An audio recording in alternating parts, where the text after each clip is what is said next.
Hola chicos, bienvenidos a este nuevo video. Est-ce que vous avez l'impression d'être bloqué en espagnol? Est-ce que vous avez l'impression de ne plus pouvoir avancer et de ne plus savoir comment faire pour avancer, comment passer à l'étape supérieure? Si c'est le cas, eh bien je vous donne 6 conseils, 6 astuces et on va étudier 6 cas de personnes bloquées et voir comment dépasser ces blocages. Je vous explique tout cela, mais c'est juste après ça.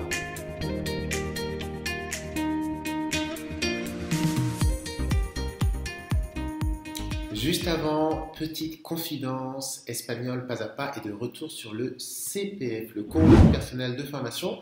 Les inscriptions sont ouvertes, n'hésitez pas, pendant quelques jours, n'hésitez pas à nous rejoindre sur le CPF. Vous pouvez, donc si vous travaillez en France et que vous avez un compte CPF, vous pouvez utiliser ce compte qui vous est dû pour vous former online avec Espagnol pas à pas.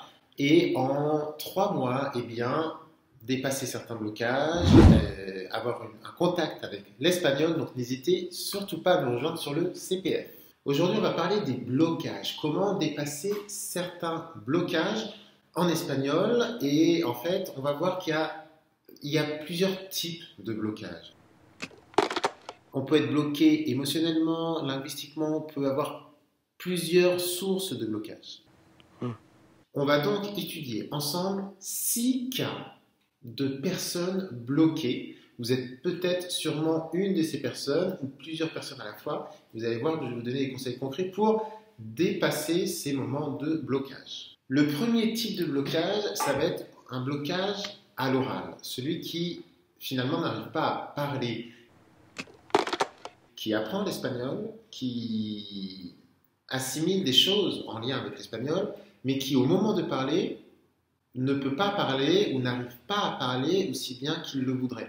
En général, ça peut être lié à la timidité. Donc la première personne type qui est bloquée en espagnol, c'est le timide. Et toi, tu es timide. Je rappelle que la timidité, ce n'est pas un défaut, ce n'est pas un handicap, c'est un trait de caractère. Okay? Donc déjà, il faut tout d'abord ne pas culpabiliser d'être timide. Personnellement, je suis un faux timide. Ça veut dire que je suis quelqu'un de timide, mais ça ne se voit pas tant que ça.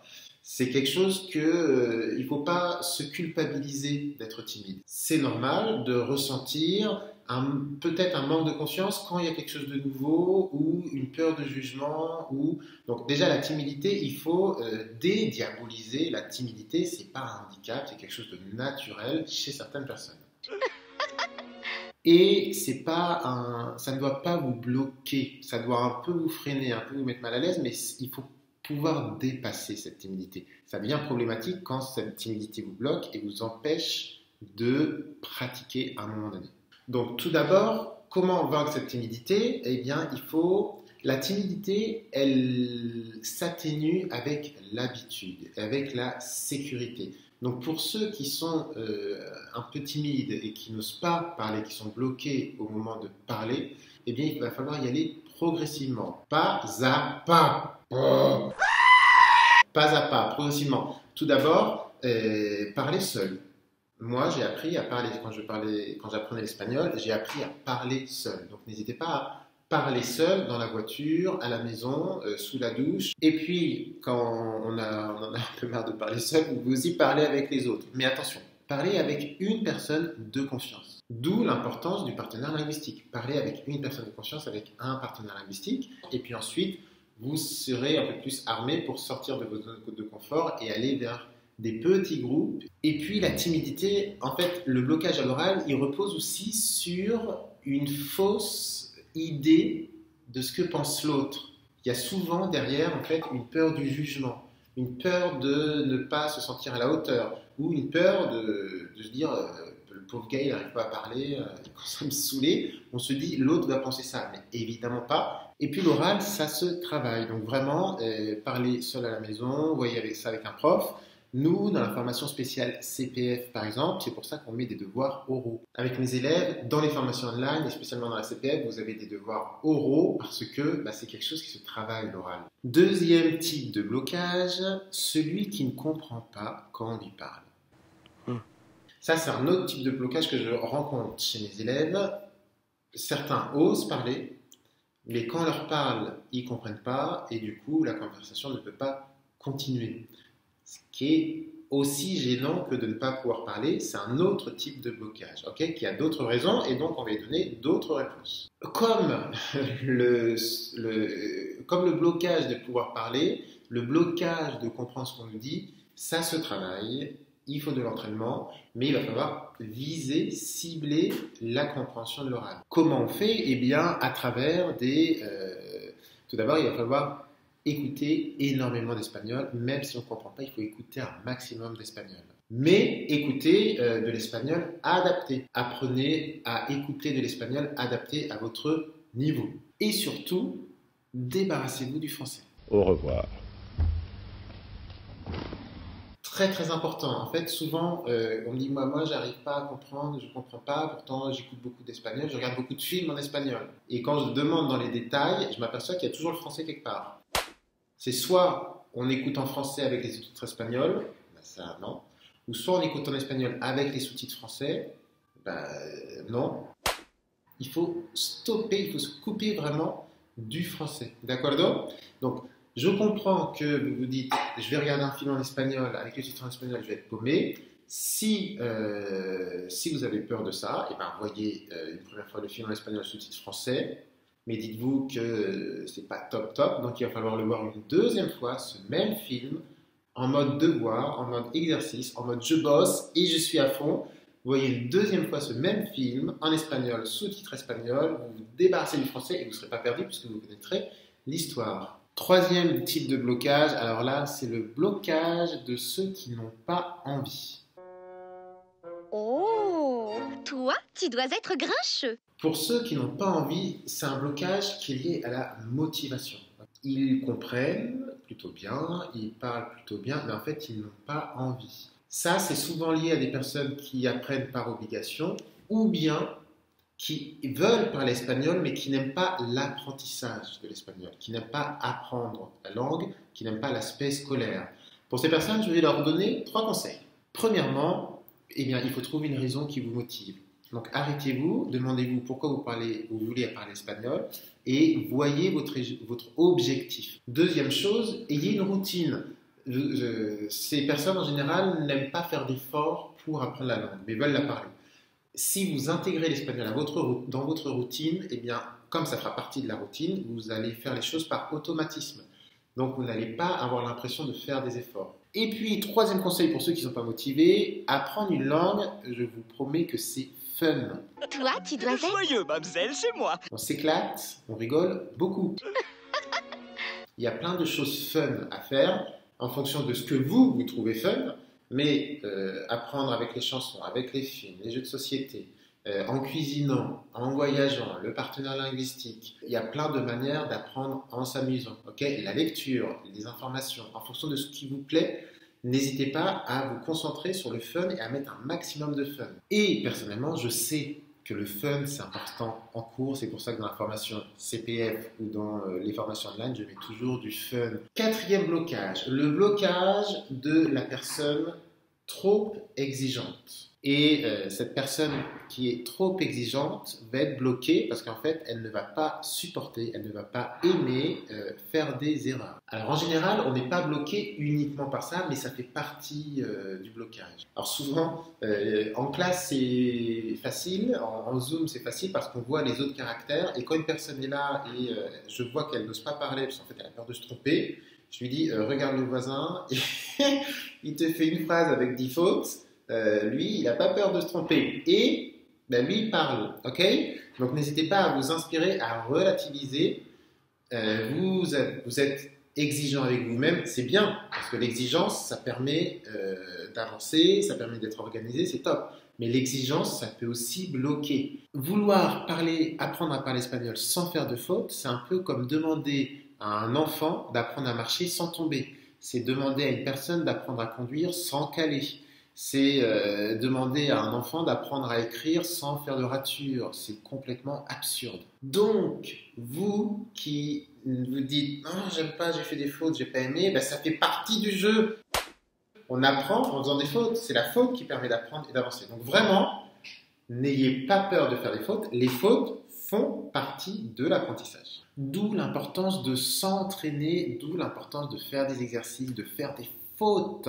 D'où, par exemple, sur la formation CPF, l'existence du cahier d'exercice. Aujourd'hui, je parle beaucoup de la formation CPF parce qu'on est de retour sur le CPF et je suis hyper content, hyper enthousiaste.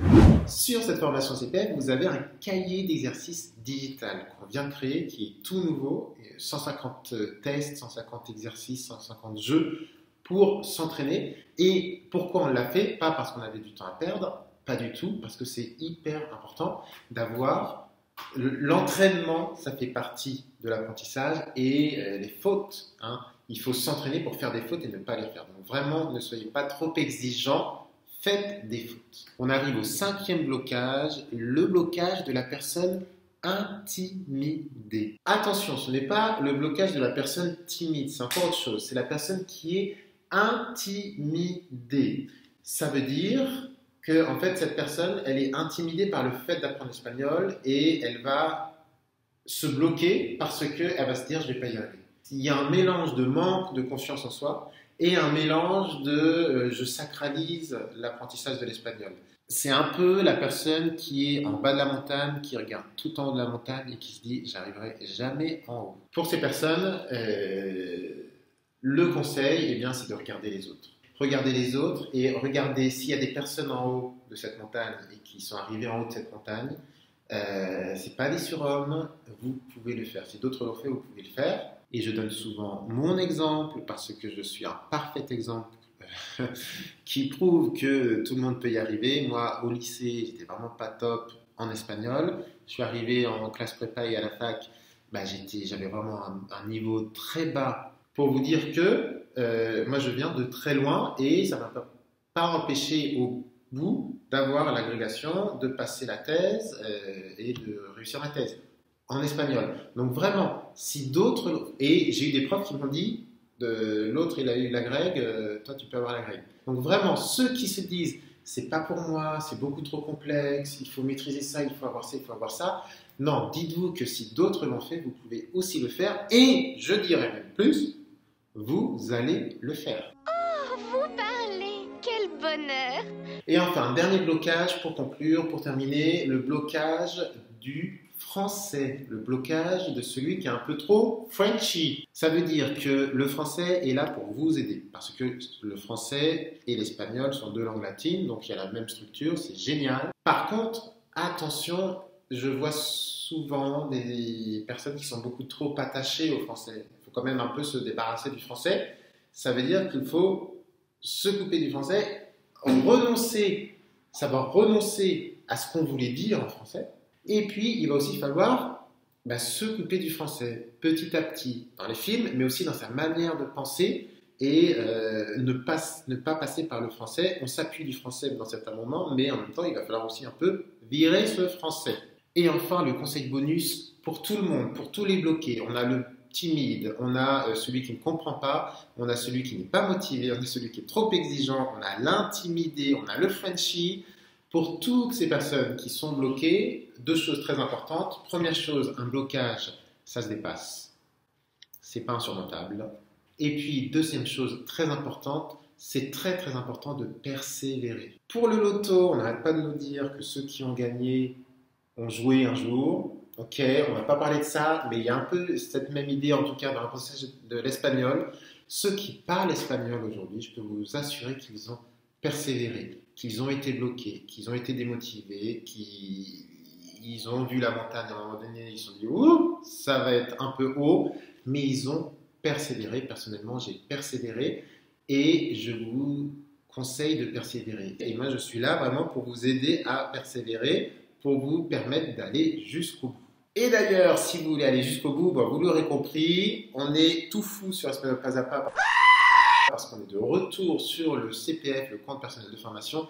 N'hésitez pas à découvrir cette formation du CPF pour vous permettre de justement persévérer, de débloquer des situations et d'aller plus loin et puis de tout simplement parler espagnol et de s'amuser en espagnol. Cette formation CPF, elle consiste en quoi? Eh bien, pendant 3 mois, que vous soyez débutant ou intermédiaire, vous avez les 2 niveaux. Pendant 3 mois, vous allez avoir un contact avec l'espagnol, on va revoir les bases, on va aller voir des choses plus complexes, On va voir des choses grammaticales parce qu'il en faut. On va aussi voir des choses fun, on va voir des choses culturelles. Vous allez être amené à parler et je vais vous répondre en espagnol, mais on va faire ça de manière progressive. Vous êtes amené à m'écrire et je vais vous écrire personnellement en espagnol. On va être amené à échanger et vous allez être amené vraiment à parler espagnol. N'hésitez pas d'ailleurs sur ce sujet à regarder le témoignage de Stéphanie qui, au début de cette formation CPF, n'avait pas fait d'espagnol depuis le collège-lycée et ne parlait pas espagnol. Et à la fin de cette formation en 3 mois, eh bien, je suis allé la voir à Paris. On a pris des crêpes à Paris ensemble et on a parlé espagnol. On a passé 3-4 heures ensemble, on s'est baladé, c'est très sympa. Et on a parlé vraiment espagnol. Donc c'est possible, si vous ne parlez pas aujourd'hui, c'est possible de débloquer cette situation. N'hésitez pas à vous rendre sur le CPF pour apprendre gratuitement, puisque c'est pris en charge par l'État, vous n'avez rien à débourser. Et puis, par contre, vous avez tous les bénéfices évidemment, puisque vous pouvez vous libérer en espagnol avec cette formation. N'hésitez pas à les découvrir dans le lien dans la description de cette vidéo. J'espère que cette vidéo vous a plu. Bien sûr, il y a les devoirs. Les devoirs aujourd'hui, c'est très simple. Los deberes. Dime en los comentarios si tienes un bloqueo. Dis-moi dans les commentaires si tu es bloqué ou pas en espagnol ou si tu as été bloqué et comment tu t'es débloqué. Moi, évidemment, je vous lis, je vous réponds, j'adore vous lire. N'hésitez pas à laisser les commentaires. N'hésitez pas à découvrir la formation CPF. Je vous attends para hablar español y divertirse en español y s'amuser en ces classes en español. Hasta ahora en los comentarios que os vaya todo muy bien.